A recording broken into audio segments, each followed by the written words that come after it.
मतदानापासून दूर राहिलेल्या उच्चभ्रू वर्गानं मतदान करावं यासाठी निवडणूक आयोगानं विशेष प्रयत्न सुरू केलेत। निवडणूक आयोगानं विमान आणि विमानतळावरही जाहिराती करायला सुरुवात केलेली आहे। मुंबईतल्या डोमेस्टिक आणि इंटरनॅशनल या दोन्ही विमानतळांवर मतदानाविषयी जनजागृती सुरू करण्यात आलेली आहे। आतापर्यंत निवडणुकांच्या इतिहासात पहिल्यांदाच विमानं आणि विमानतळांवर जाहिराती करण्यात येत आहेत। या संदर्भात निवडणूक आयोगाचे विशेष कार्यकारी अधिकारी सुभाष दळवी आणि जीव्हीके इंटरनॅशनलचे डॉक्टर रणधीर लांबा यांच्याशी बातचीत केली। आमचे न्यूज एडिटर तुषार शेटे यांनी निवडणुकीमध्ये मतदानाची टक्केवारी वाढावी यासाठी निवडणूक आयोगाने विशेष प्रयत्न करायला सुरुवात केली आहे। रेल्वे असेल, एसटी असेल किंवा विमानांमधल्या अनाउन्समेंट्स असतील, आता याच्यानंतर निवडणूक आयोगाच्या वतीनं एअरपोर्ट्सवरती देखील जाहिरातींना सुरुवात केलेली आहे। फीड्स म्हणजे फ्लाइट इन्फॉर्मेशन डिस्प्ले सिस्टीम मध्ये देखील तुम्ही मतदान करा आणि तुमचं कर्तव्य बजावा अशा पद्धतीच्या जाहिराती केल्या जात आहेत। आपल्या सोबत निवडणूक आयोगाचे अधिकारी सुभाष दळवी आहेत। सुभाषजी, एक वेगळी कॉन्सेप्ट आपण राबवलेली होती आणि सर्वप्रथम एअरपोर्ट्सवरती देखील या जाहिरातींना सुरुवात झाली।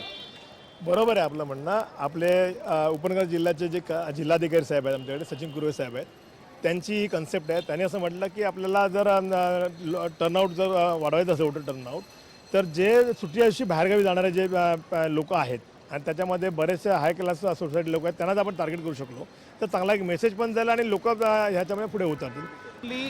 रिलेटेड और रिस्ट्रिक्टेड टू फीड्स ओनली, मगर जब फ्लाइट में बैठते हैं तो भी फ्लाइट में भी अनाउंसमेंट हो जा रही है। ये तो बहुत ही यूनिक स्टेप्स लिए जा रहे हैं।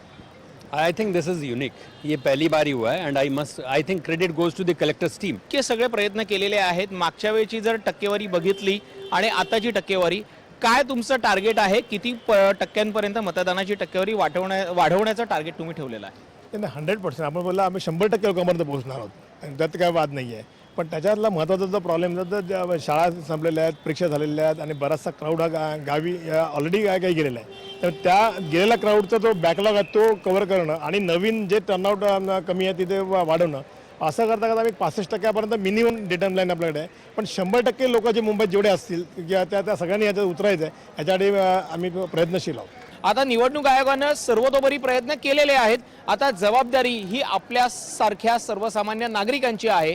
कॅमेरा पर्सन राजीव बारोटसह तुषार शेटे, जय महाराष्ट्र न्यूज, मुंबई।